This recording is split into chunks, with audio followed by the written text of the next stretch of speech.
Well, God bless you, dear friend. This is Hemi. Today we're speaking from the subject, where the dogs at? Where are the dogs at? I know that's not proper English, but I want to use it as a title. In the Bible, as it is today, a dog can be your best friend or your worst enemy. In the Bible, the dog is the most faithful animal. The word dog in the Bible is Caleb, and it is the Kaf, the Lamed, and the Beit. The Kaf stands for life. The Lamed stands for staff, instruction, or leader. And the Beit is the house or the family. So in the Bible, a dog really is the leader in the family. The dog gives the instruction. And many times, a dog in a family a dog is really a family member. Really a family member. Now, a dog stands for faithfulness in the Bible, or it can stand for an enemy. But in the faithful context, we look at Numbers chapter 13 and Joshua chapter 14, and there's a man named Caleb. Caleb was one of the 12 spies that went out from Moses into the promised land, to spout the promised land. And he was only one of two that came back to Moses and told him, yes, there are giants in the land and we look like grasshoppers, but we are able to take the land. That was the faithfulness of Caleb, the faithful one who was called a dog.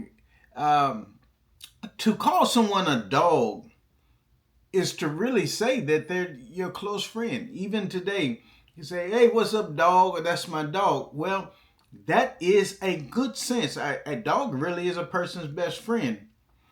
However, to call someone a female dog is the most derogatory term that you can refer to them. So, when I ask the question, where the dog's at, I guess I could ask the question, what kind of dog you be? That'd be a good one. What kind of dog you be? Are you going to be the dog in the negative sense, or are you going to be a dog in the positive, in the faithful sense? You can have service companions that are dogs, hunters that are dogs, aides for the visually impaired who are dogs, and family protectors. The best family protector really is a guard dog, a guard canine. Matthew chapter 15, verse 21. Matthew chapter 15, verse number 21. Let's prove this out more. The Bible says in Matthew 15:21, then Jesus went thence and departed into the coast of Tyre and Sidon. And behold, a woman of Canaan came out of the same coast and cried unto him, saying, have mercy on me, O Lord, thou son of David. My daughter is grievously vexed with the devil. Now, Tyre and Sidon are not in Israel. So Jesus now has ventured outside of Israel. And this woman comes to him and she says, my daughter's grievously vexed of a devil. I heard what you can do when you heard what you did when you were in Israel. And by the very fact that you're in Tyre and Sidon, I know you could do the same thing here. So she knew that healing was going to be available to her by the very fact that Jesus was there. Verse number 23. But he answered and said not a word. And his disciples came and besought him, saying, send her away, for she crieth after us. My friend, what do you do when you pray and it appears that God is not answering your prayer?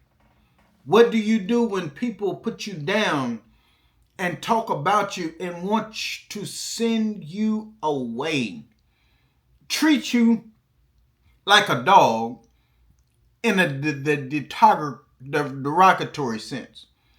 The answer is you worship. Look at verse number 24. But when he answered, see, Jesus will answer, and said, I am not sent but unto the lost sheep of the house of Israel. Then came she and worshipped him, saying, Lord, help me. Now, Jesus said, I'm not sent but unto the lost sheep of the house of Israel. She heard that, but she came and she worshiped him. And she said, Lord, help me. Now watch this. It was her daughter that was grievously vexed of the devil. But she said, Lord, help me. Lord, if you help me, then you're going to help my daughter, or you could help me by helping my daughter. Is there anybody here listening that you're praying and you're interceding for your child? And you're saying, Lord, help me.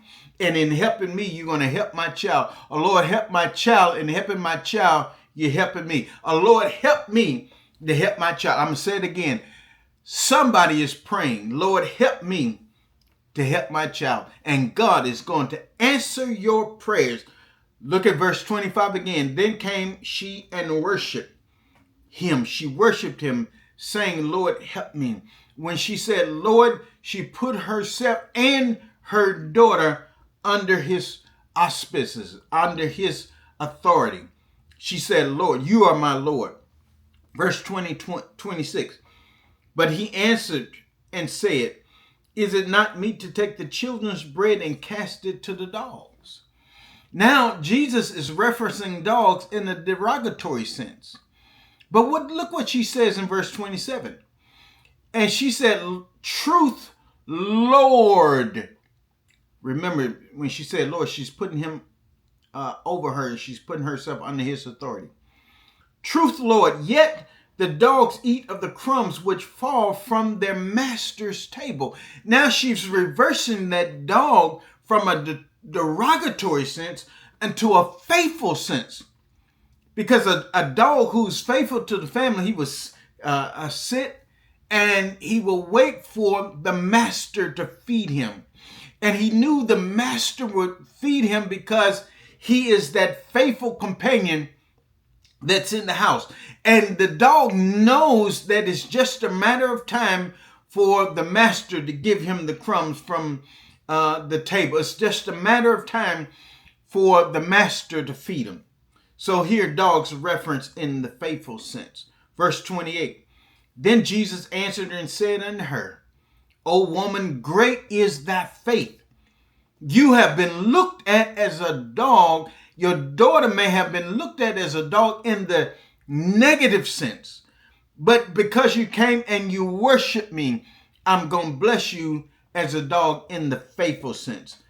Because you're faithful. O woman, great is thy faith. Be it unto thee as thou wilt. And her daughter was made whole from that very hour. Ecclesiastes 9:4 says, for to him that is joined to all the living, there is hope. For a living dog is better than a dead lion. You may have some folk around you with the strength of a lion, but they're dead to you, and you're dead to them. But God would give you a dog who would be faithful to the end. Where my dogs at? 2 Peter chapter 2, verse 22. But it has happened unto them according to a true proverb, that a dog is returned to his own vomit again, and the soul that was washed to her wallowing in the mire. You may have been a dog in the negative sense, but God says you're a dog in the positive sense, and don't return to your vomit. I'm beginning to bless you. I'm beginning to open doors for you that no one can shut. And God says, don't you return to that negative dog context and allow yourself and your seed and all of that which belongs to you to be treated in the negative sense. I am blessing you, said the Lord, as a dog in the positive sense. So the question is, where are my dogs at? All right, this is Hemi. I love you. I'm out of here. God bless you.